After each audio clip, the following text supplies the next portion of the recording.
요한복음 강해 오늘은 9번째 말씀을 드립니다. 순종의 기적이라는 제목으로 말씀을 드리는데, 지난번에 그 8번째 강해를 통해서 우리 예수님께서 빌립을 제자로 부르시는 내용을 살폈는데, 예수님의 제자가 되었던 그 사람들 가운데에는 세례 요한의 제자였다가 예수님의 제자가 된 사람들이 있습니다. 세례 요한이 예수님이 본격적으로 사역을 하실 때 자기의 제자였던 사람들을 예수님께로 보냈습니다.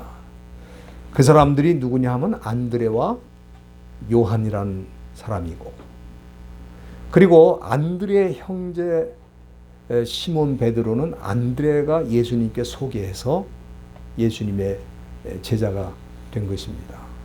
그런데 이 빌립의 경우는 예수님이 직접 그를 만나서 나를 쫓으라 그렇게 말씀하셔서 제자가 되었고, 이 빌립은 예수님의 제자가 된 다음에 자기의 가장 친한 친구였던 나다나엘을 생각하게 되었습니다.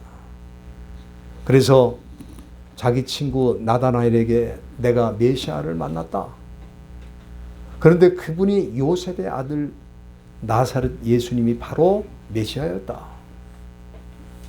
그렇게 얘기를 하니까 나다나엘이 뭐라 그랬습니까?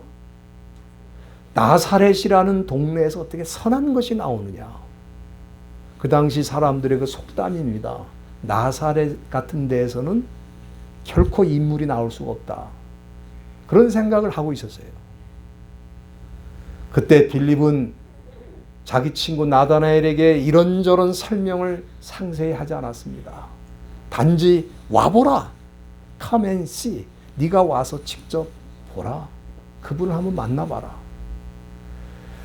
그래서 이 친구 빌립의 얘기를 듣고 나다나엘이 예수님을 만나게 되었고, 결국 그는 예수님을 믿고 예수님의 제자가 된 것입니다. 그래서 이 빌립이라는 사람은 자기 친구를 위해서 가장 중요한 일을 했다. 그렇게 저는 생각을 합니다.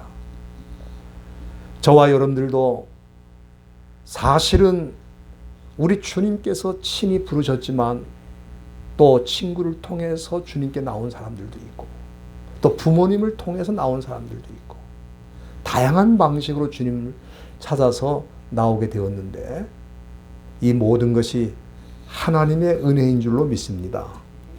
오늘 이 본문의 말씀은 제자를 부르신 다음에 이제 본격적으로 예수님께서 메시아의 사역을 시작하는 내용이 나와 있는데, 우리가 이 마태복음에 보면은 4장 17절에 우리 예수님께서 회개하라 천국이 가까이 왔느니라는 이 말씀을 선포함으로 메시아의 사역이 시작된 걸로 그렇게 마태는 기록하고 있습니다.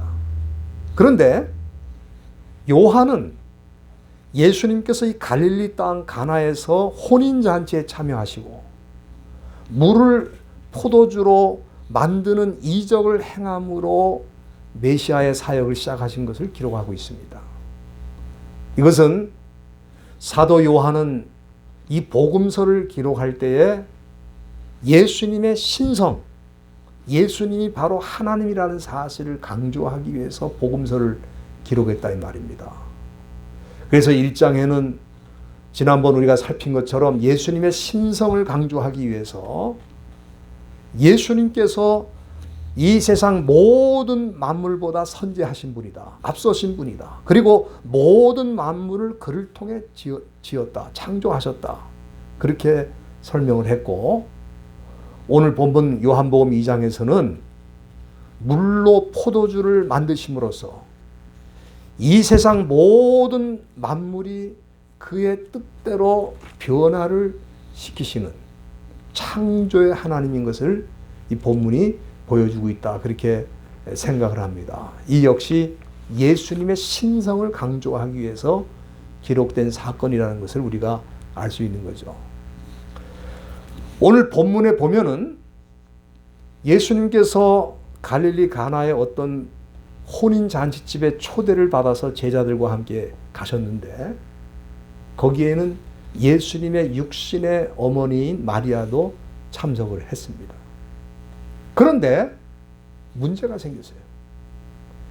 그것은 잔치집에 포도주가 모자라게 된 것입니다. 원래 유대인들은 잔치를 위해서 그 미리 포도주를 많이 담가서 그 잔치를 위해 쓸 수 있도록 준비를 하는데 그 포도주가 떨어진 거예요. 아마 예상보다 사람이 많이 와서 그랬는지 아니면 너무 흥이 나서 많은 분들이 포도주를 너무 마셔서 그랬는지 하여튼 포도주가 모자라게 됐습니다. 우리가 일반적으로 그 한국 분들은 사자성어를 많이 쓰죠.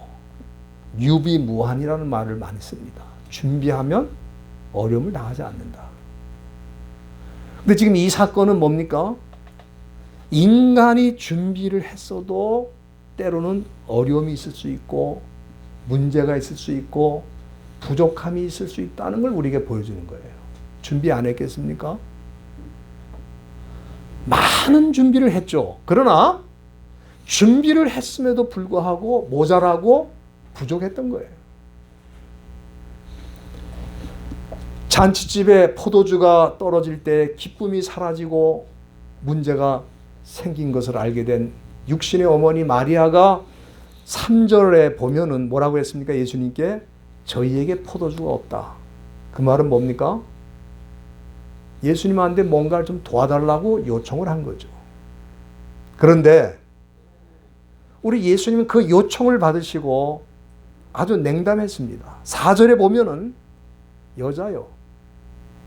나와 무슨 상관이 있느냐? 그 집에 포도주 떨어진 거하고 나하고 무슨 상관이 있느냐?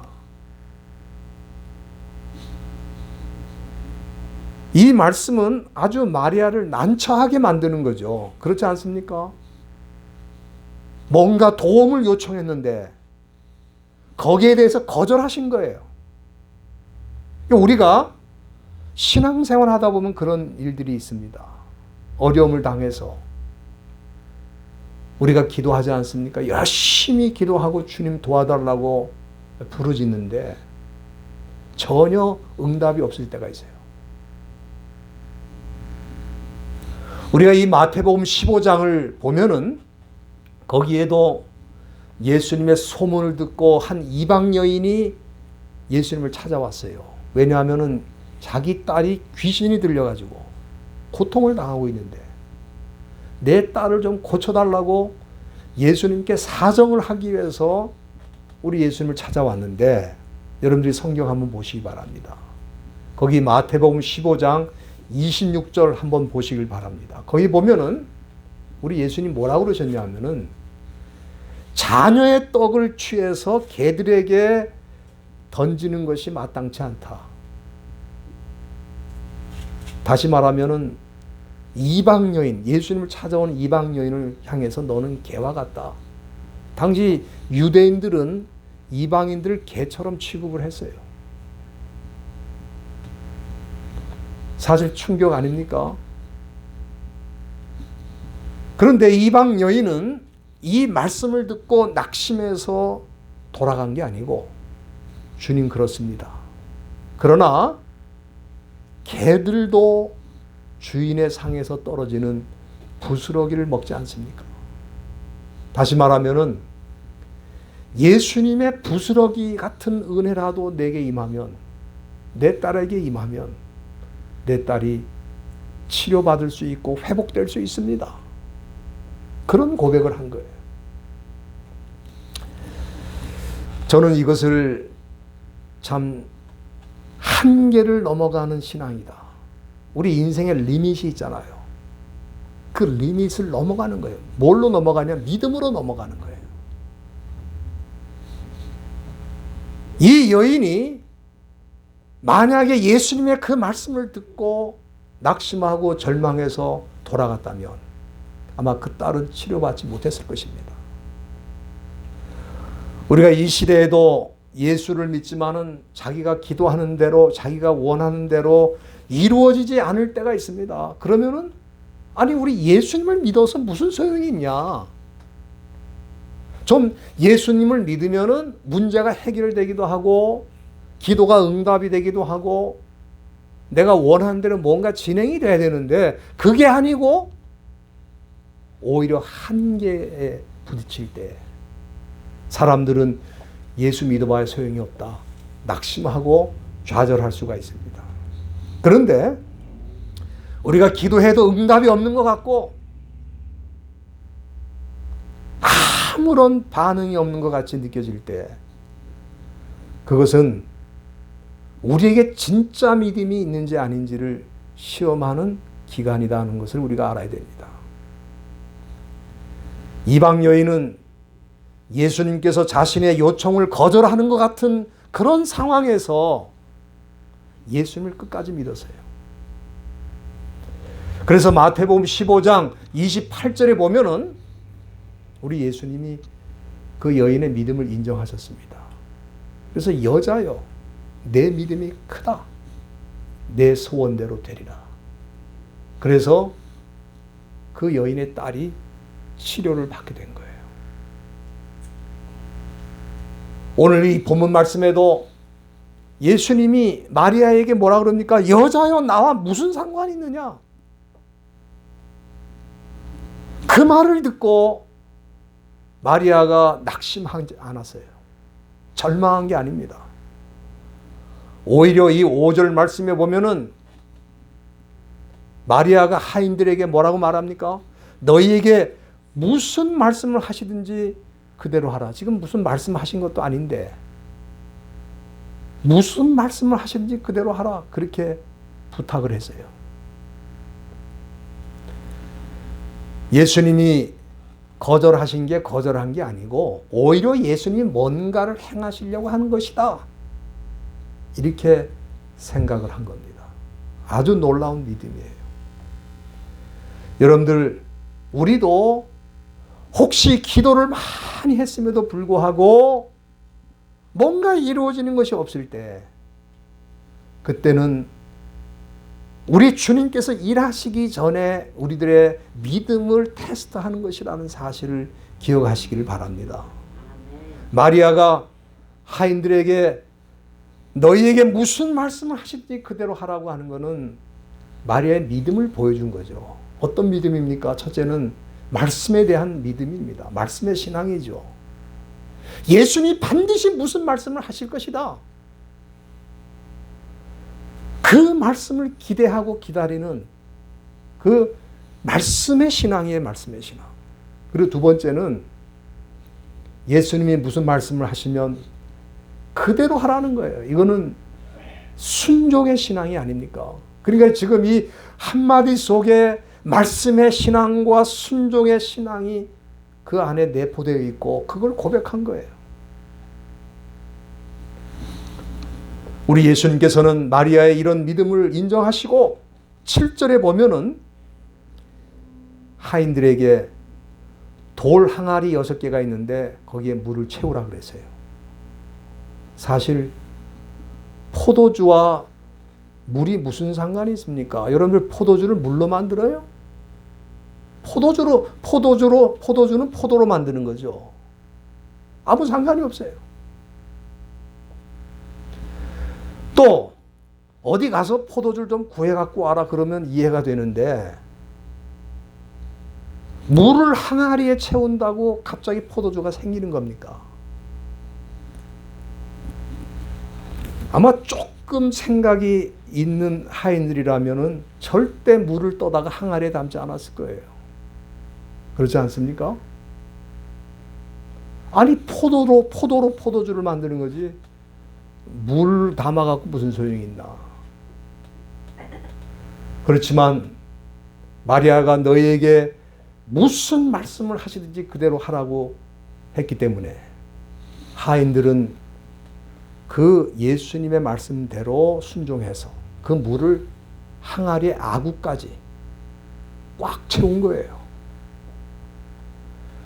이런 상황에서 하인들이 물을 적당히 그저 조금 채우는 흉내만 낼 수도 있을 겁니다. 그러나 하인들은 물을 어디까지 채웠다고요? 아구까지 꽉 채웠어요. 그런데 문제는 그 다음입니다. 문제는 그 다음이에요. 왜냐하면은 8절 한번 보세요. 거기 보면 예수님이 하인들에게 이제는 떠서 연회장에게 갖다 주라 그러세요. 여러분들 같으면 맹물을 떠다가 연회장에 갖다 주겠습니까? 물을 채우라는 건 할 수 있을 것 같아요, 저도.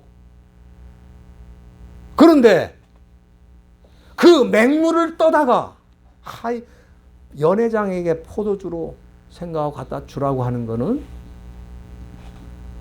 그거는 미친 사람이 아니면 그걸 순종하겠습니까?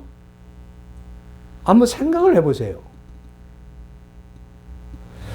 우리 때로 믿는 사람들이 그런 경우가 있습니다. 순종하고 싶어요. 하나님의 말씀을 순종하고 싶은데 도무지 이해가 안 되는 거예요. 내 이성에 맞지가 않고 이치에 맞지도 않아요. 그걸 하라 그럴 때 그걸 순종하겠냐 이 말이에요. 그렇지 않습니까? 우리가 열왕기하 5장에 보면은 우리가 잘 아는 그 아람 나라의 장군 나아만 얘기가 나오는데, 그 나아만이 아주 전쟁에는 능하고 공로를 많이 세운 장군이지만 문둥병이 걸렸어요. 문둥병이. 그러니까 속살이 썩어가는데, 그거를 그 집에 끌려왔던 유대인 하녀가 알게 돼가지고, 주인님 그러지 마시고 우리나라에 가면은 엘리사라는 선지자가 있는데 그분을 만나면 고칠 수 있습니다. 하도 주인을 생각해서 부탁을 하니까 나아만이 군대를 이끌고 글로 갔습니다. 그런데 엘리사가 나와서 자기를 반갑게 맞이하고 뭐 손을 얹어갖고 안수도 하고 어떻게 좀 치료를 하는 줄 알았더니 뭐라 그랬습니까? 저기 요단강에 있으니 요단강에 가가지고 7번 목욕하시오. 그것도 직접 나와서 하는 게 아니라 하인을 통해서 그렇게 얘기를 했다 이 말이에요. 아마 이 나아만 장군이 분노했을 것입니다. 왜? 아니 이 요단강보다 더 좋은 강물이 우리나라에 흐르고 있는데 내가 여기 와서 7번 목욕할 거면 내가 우리나라에서 목욕하지 왜 여기까지 오느냐 그랬을 거예요. 그러나 자기 생각에 맞지 않아도 그 주변에 부하들이 여기까지 오셨는데 그 이상을 요구해도 못하겠습니까? 그래서 요단강에서 7번 목욕했더니 그 살이 어린 아이와 같이 회복이 되었다는 거예요. 할렐루야. 저는 이 말씀을 읽으면서 그 사건이 생각이 났어요.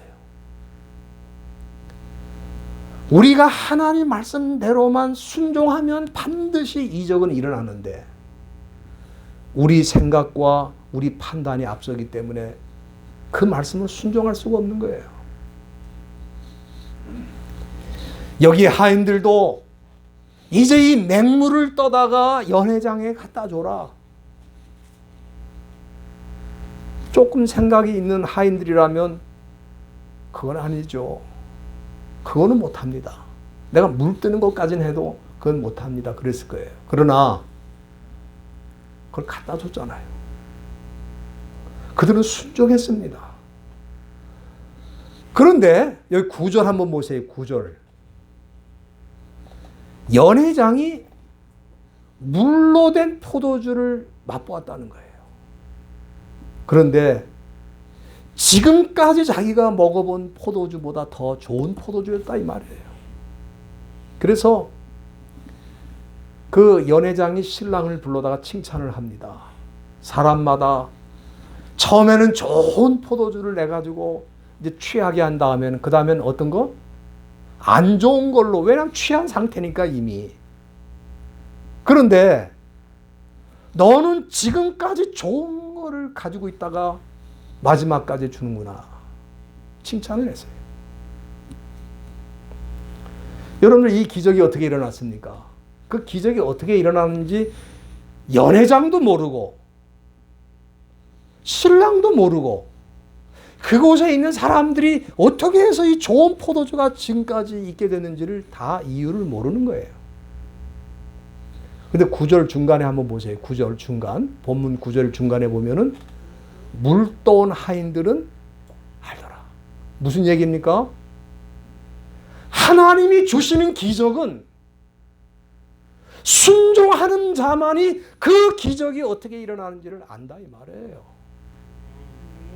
이 사람들, 이 연회장이나 거기 앉아있는 사람들은 그냥 좋은 포도주가 그냥 생긴 줄 알고 맛을 보고 좋아하고 즐거워했지만 그게 무슨 일인지는 알 수가 없어요. 여러분들, 기적의 비밀은 순종하는 사람에게만 알려지는 거예요. 순종해보지 못한 사람들은 기적이 어떻게 일어나는지 잘 모릅니다. 우연히 일어났다, 저절로 일어났다. 여러분들, 대한민국이 지금까지 생존하고 사는 게 기적이죠. 그 기적은 말씀대로 순종한 사람들이 대한민국에 있었기 때문에 일어난 기적이에요. 그걸 모르죠. 대한민국 사람들이 알 턱이 있습니까? 순종해 본 적도 없는데. 기적의 비밀은 그냥 알려지는 게 아니고 말씀대로 순종했을 때 알려지는 거예요. 이 하인들은 알더라 이 말이에요. 알더라. 이 굉장히 중요한 표현입니다. 주님의 말씀대로 순종할 때 상상을 초월하는 일들이 놀라운 능력이 나타나는 거예요. 사도 요한은 11절 말씀에서 뭐라 그럽니까? 이 기적은 예수님이 행하신 처음 표적이라. 처음 표적. 첫 번째 기적이라 이 말이에요. 그리고 그 표적의 목적이 뭔가 하는 것을 여기 말씀해 주는데, 표적이 일어날 때 두 가지 결과가 일어난다는 거예요. 첫째는 반드시 주님의 영광이 나타나고, 두 번째는 예수님을 믿는 믿음의 역사가 일어난다. 이것이 이적이 일어나는 목적이에요. 거기에 주인공은 예수님의 육신의 어머니 마리아도 아니고 하인도 아니고 제자들도 아닙니다. 그 기적의 주인공은 예수님이에요. 그래서 기적이 일어나면은 예수님의 영광이 나타나고, 그 기적이 일어날 때에 믿는 믿음의 역사가 일어난다 이 말이에요. 저는 여러분의 인생에도 이런 기적이 많이 일어나기를 간절히 바랍니다. 예? 여러분, 이 기적의 본질이 뭡니까? 여기 갈릴리 혼인잔치에서 일어나는 기적의 그 본질이 뭐냐면은 그 맹물 같은 인생이 포도주처럼 맛이 나는 인생으로 변하는 거예요. 여러분, 맹물 같은 인생이 얼마나 많습니까? 그 사람을 만나봐야 아무런 영향력을 못 받아요. 좋은 영향력도 못 받고, 그 사람을 통해서 좋은 거 배울 거 있는 것도 없고, 정말 그 사람 맛이 없어요. 그런데 예수님의 말씀대로 순종하는 사람은 맛이 나는 거예요. 맛이 나서 맹물 같은 인생이 다른 사람에게 기쁨과 즐거움을 줄 수가 있는 거예요. 또 그 사람을 통해서 주님의 영광이 나타나고, 또 그 사람을 통해서 믿는 사람들이 생기고, 그렇게 하려면은 조건이 딱 하나밖에 없다 이 말이에요. 그거는 우리 생각과 우리 판단에 안 맞아도 말씀대로 살아가는 사람들에게 그런 이적이 일어나는 거예요. 여러분들, 맛이 나는 인생이 되려면은 주님의 말씀대로 한번 순종해 보세요.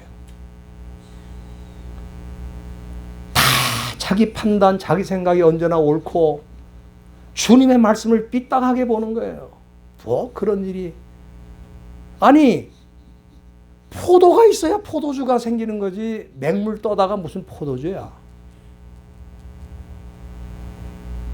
또 아니 맹물을 떠다 주는 건 또 무슨 얘기야. 포도주도 아닌데. 하나부터 10가지가 다 걸리는 거예요. 이 신앙생활이라는 거는 그저 종교생활하는 사람한테 문제가 없어요. 그냥 기독교 종교니까 교회 뭐 한 번씩 가보고 또 교회에서 일 맡기면 좀 봉사도 해보고 그런 게 신앙생활이 아니라 이 말이에요. 내 이성과 내 생각에 안 맞아도 주님의 말씀이기 때문에 순종을 해보니까 놀라운 역사가 일어나고 내 인생의 변화가 일어나고 맛이 나는 인생이 되고 그런 역사들이 일어나는 것을 체험하고 그렇기 때문에 다른 사람들에게 좋은 영향력을 끼칠 수 있는 그런 사람이 되는 게 신앙생활이지. 수십 년 교회를 다니고 종교 생활을 하면 뭐 하겠습니까? 그 사람 맛이 없어요. 맹물이야, 맹물. 오늘 저와 여러분들이 이 처음 우리 예수님이 행하신 메시아의 표적, 이 표적은 나 같은 맹물 같은 인생도 말씀대로 순종하면 포도주같이 맛이 나는 인생이 되고 다른 사람들의 기쁨과 즐거움을 줄 수 있고 주님께 영광 돌리는 일이 일어나고 주님을 믿는 일도 일어난다. 그분 메시아, 그 예수님을 따라서 순종하며 살자. 오늘 이 말씀 우리 가슴속 깊이 새길 수 있기를 간절히 바랍니다. 기도하시겠습니다. 하나님 아버지